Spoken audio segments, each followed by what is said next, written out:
During the summer of 2003, events in the northeastern United States involving a strange, human-like creature sparked brief local media interest before an apparent blackout was enacted. Little or no information was left intact, as most online and written accounts of the creature were mysteriously destroyed. Primarily focused in rural New York State and once found in Idaho, self-proclaimed witnesses told stories of their encounters with a creature of unknown origin. Emotions ranged from extremely traumatic levels of fright and discomfort to an almost childlike sense of playfulness and curiosity. While their published versions are no longer on record, the memories remained powerful. Several of the involved parties began looking for answers that year. In early 2006, the collaboration had accumulated nearly 24 documents dating between the 12th century and present day, spanning 4 continents. In almost all cases, the stories were identical. I've been in contact with a member of this group and was able to get some excerpts from their upcoming book, A Suicide Note, 1964.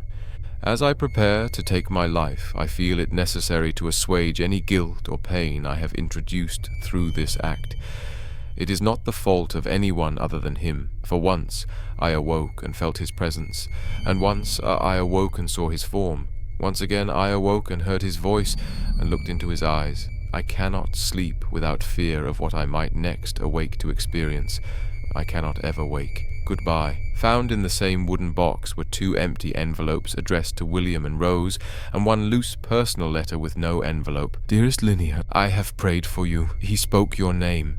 A journal entry translated from Spanish. 1880. I have experienced the greatest terror. I have experienced the greatest terror. I have experienced the greatest terror. I see his eyes when I close mine. They are hollow, black. They saw me and pierced me. His wet hand. I will not sleep. His voice. Unintelligible text. A Mariner's Log, 1691. He came to me in my sleep. From the foot of my bed, I felt a sensation. He took everything. We must return to England. We shall not come here again. At the request of the Rake. From a Witness, 2006.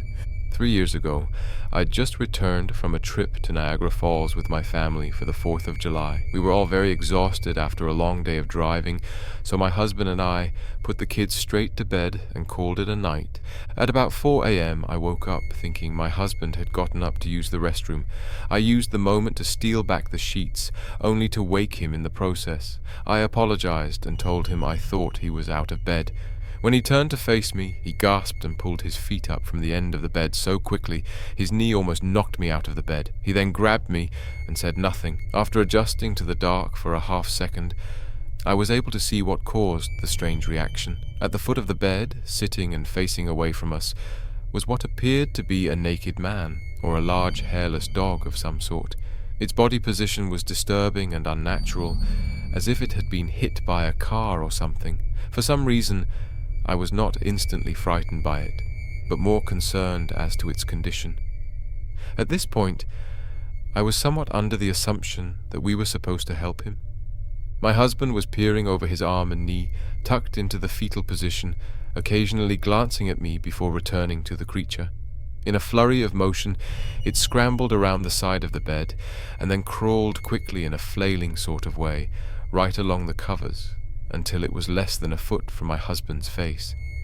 It was completely silent for about 30 seconds, probably closer to 5, but it seemed like a while, just looking at my husband. It then placed its hand on his knee and ran into the hallway, leading to the kids' rooms. I screamed and ran for the light switch, planning to stop this thing before it hurt my children. When I got to the hallway, the light from the bedroom was enough to see it crouching and hunched over about 20 feet away. It turned around and looked directly at me, covered in blood.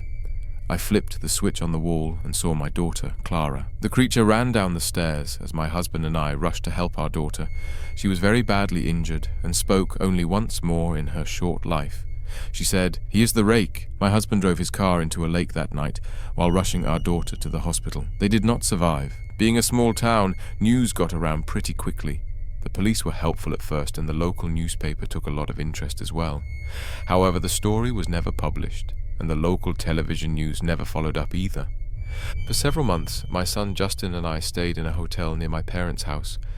After we decided to return home, I began looking for answers myself. I eventually located a man in the next town over who had a similar story. We got in contact and talked about our experiences. He knew of 2 other people in New York who had seen the creature we now referred to as the Rake. It took the 4 of us 2 solid years of hunting on the internet and writing letters to come up with a small collection of what we believed to be accounts of the Rake.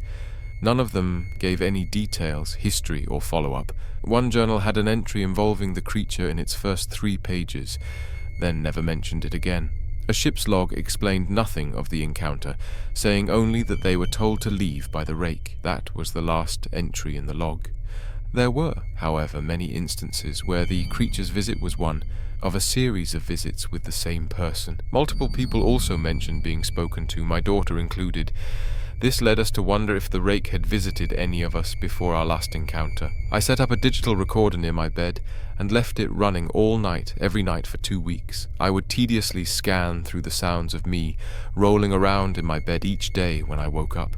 By the end of the 2nd week, I was quite used to the occasional sound of sleep while blurring through the recording at 8 times the normal speed. It still took almost an hour every day. On the first day of the 3rd week, I thought I heard something different. What I found was a shrill voice. It was the Rake. I can't listen to it long enough to even begin to transcribe it. I haven't let anyone listen to it yet. All I know is that I've heard it before, and I now believe that it spoke when it was sitting in front of my husband. I don't remember hearing anything at the time, but for some reason, the voice on the recorder immediately brings me back to that moment. The thoughts that must have gone through my daughter's head make me very upset. I have not seen the Rake since he ruined my life, but I know that he has been in my room while I slept. I know and fear that one night I'll wake up to see him staring at me.